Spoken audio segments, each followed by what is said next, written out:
Israel പ്രധാനമന്ത്രി Benjamin നെതന്യാഹുവിനെതിരെയും അദ്ദേഹത്തിന്റെ മുൻ പ്രതിരോധ മന്ത്രി യോവ് ഗാലന്റിനെതിരെയും അറസ്റ്റ് വാറന്റ് പുറപ്പെടുവിച്ചിരിക്കുകയാണ് അന്താരാഷ്ട്ര ക്രിമിനൽ കോടതി. യുദ്ധക്കുറ്റങ്ങൾ, മാനവരാശിക്കെതിരായ കുറ്റങ്ങൾ എന്നിവയാണ് ചുമത്തിയിരിക്കുന്നത്.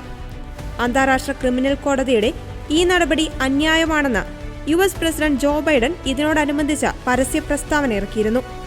ഇസ്രായേലിനെയും ഹമാസിനെയും ഒരുപോലെ കാണാനാവില്ലെന്നും അമേരിക്ക ഇസ്രായേലിനൊപ്പമുണ്ടെന്നുമായിരുന്നു ബൈഡന്റെ പ്രതികരണം. ഗാസ യുദ്ധത്തിന് കാരണമായ 2023 ഒക്ടോബർ 7 ഭീകരാക്രമണത്തിന്റെ പേരിൽ മുഹമ്മദ് ദെയ്ഫിനെതിരെയും അറസ്റ്റ് വാറന്റ് പുറപ്പെടുവിച്ചിരുന്നു.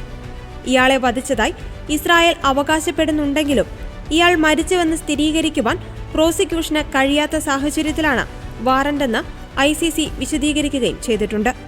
നേതാക്കളായ ഇസ്മായിൽ ഹനിയ, യഹ്യ സിൻവർ എന്നിവർക്കെതിരെയും അറസ്റ്റ് വാറന്റ് പുറപ്പെടുവിച്ചിരുന്നെങ്കിലും ഇവർ കൊല്ലപ്പെട്ടതിനാൽ പിന്നീട് ഇത് പ്രാബല്യത്തിൽ വന്നില്ല.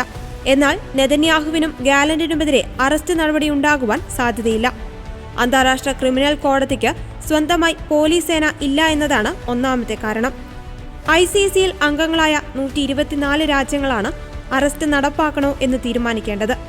എന്നാൽ ഇസ്രായേലും അമേരിക്കയും ICCയിൽ അംഗങ്ങളല്ല.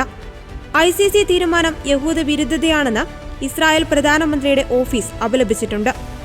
യുക്രൈൻ യുദ്ധക്കുറ്റങ്ങളുടെ പേരിൽ റഷ്യൻ പ്രസിഡന്റ് വ്ളാഡിമിർ പുടിനെതിരെ ICC മുമ്പ് അറസ്റ്റ് വാറന്റ് പുറപ്പെടുവിച്ചിരുന്നെങ്കിലും ICCയിൽ അംഗമായ മംഗോളിയ പുടിൻ സന്ദർശിച്ചിട്ടും അറസ്റ്റ് ഉണ്ടായില്ല. ഇതിനിടെ നെതന്യാഹുവിനെ ഹംഗറി സന്ദർശിക്കുവാൻ ക്ഷണിക്കുമെന്ന് പ്രധാനമന്ത്രി വിക്ടർ ഓർബൻ അറിയിച്ചിട്ടുണ്ട്. ICC ഉത്തരവിന് ഹംഗറി വില കൽപ്പിച്ചിട്ടില്ല.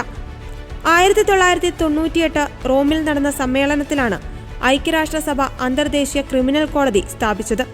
ഇത് സംബന്ധിച്ച റോം പ്രമാണത്തിൽ 140ഓളം രാജ്യങ്ങൾ ഒപ്പുവെച്ചിട്ടുണ്ട്. 2002 ജൂലൈ 1 ഹേഗ് ആസ്ഥാനമായി ഈ കോടതി പ്രവർത്തനം ആരംഭിച്ചത്.